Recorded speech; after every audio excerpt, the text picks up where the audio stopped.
നിങ്ങളുടെ സൈക്കിൾ ഏത് മോഡലുമാകട്ടെ റിപ്പയർ ചെയ്തു തരുന്നു. സൈക്കിൾ എന്ന സ്വപ്നം യാഥാർത്ഥ്യമാക്കൂ വീനസിലൂടെ. ഇപ്പോൾ വീനസ് സൈക്കിളിൽ വിഷു ഓഫറുകൾ. Venus cycle park and toys, Kalikavu road, Vaniyambalam. കടുത്ത ചൂടിനാൽ പ്രയാസത്തിലായ നാട്ടുകാർ മഴ പെയ്യാനായി അവിലും വെള്ളം വിതരണം ചെയ്തു. അമരമ്പലം പഞ്ചായത്തിലെ തേൾപ്പാറ കൊമ്പങ്കല്ലിലാണ് മഴ പെയ്യാനായി നാട്ടുകാർക്ക് അവിലും വെള്ളം വിതരണം ചെയ്തത്. വാർഡ് മെമ്പർ പി ബിന്ദു ഉദ്ഘാടനം ചെയ്തു. കാഠിന്യമേറിയ ചൂടിനാൽ നാടാകെ വരൾച്ചയുടെ പിടിയിലാണ്. കാർഷിക മേഖലകളെല്ലാം പ്രതിസന്ധിയിലായി.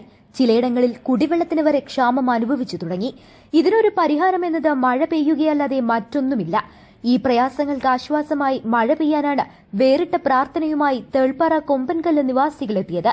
മഴ ലഭിക്കുന്നതിനായി കൊമ്പൻകല്ല് കൂട്ടായ്മയുടെ നേതൃത്വത്തിൽ നാട്ടുകാർക്ക് അവിലും വെള്ളവും ദാഹജലവും വിതരണം ചെയ്തു. വേനൽ കടുത്തതോടെ പ്രദേശത്ത് അനുഭവപ്പെടുന്ന കനത്ത ചൂടിനും ജലക്ഷാമത്തിനും പരിഹാരമായി പ്രകൃതി കനിയണമെന്ന പ്രാർത്ഥനയോടെയാണ് കൂട്ടായ്മ ഈ ചടങ്ങ് സംഘടിപ്പിച്ചത്. കൊമ്പൻകല്ല് കൂട്ടായ്മയിലെ ഭാരവാഹികളും മറ്റ് നാട്ടുകാരും ചടങ്ങിൽ സജീവമായി പങ്കെടുത്തു. കടുത്ത ചൂടിൽ വലയുന്ന യാത്രക്കാർക്കും നാട്ടുകാർക്കും ഈ ദാഹജല വിതരണം ഏറെ ആശ്വാസമായി. പണ്ടുകാലങ്ങളിൽ ഇത്തരത്തിലുള്ള ചടങ്ങുകൾ നടത്തിയിരുന്നു. അതിരൂക്ഷമാണ്. നമുക്ക് എല്ലാ വർഷവും ഇതേപോലെ വേനൽ ഉണ്ടാവുന്നുണ്ട്. പക്ഷേ ഇപ്രാവശ്യത്തെ വേനലിന് അത്ര കഠിനമായ വേനലാണ്. അപ്പൊ നമ്മളെ എല്ലാ മതങ്ങൾക്കും ഒരു വിശ്വാസമുണ്ട്. ആ വിശ്വാസം അനുസരിച്ചാണ് ഇപ്പൊ ഞങ്ങൾ ഇന്ന് ഇവിടെ എല്ലാവരും കൂടെ കൂടിയിട്ട് അവിൽ വെള്ളം കലക്കിയിട്ടുണ്ട്. ഇത് ഈ വിശ്വാസത്തിന്റെ പുറത്ത് ഞങ്ങൾ ഇന്ന് മഴ പെയ്യും എന്നുള്ളൊരു ആത്മവിശ്വാസം ഞങ്ങൾക്കുണ്ട്. News bureau, Pookkottumpadam.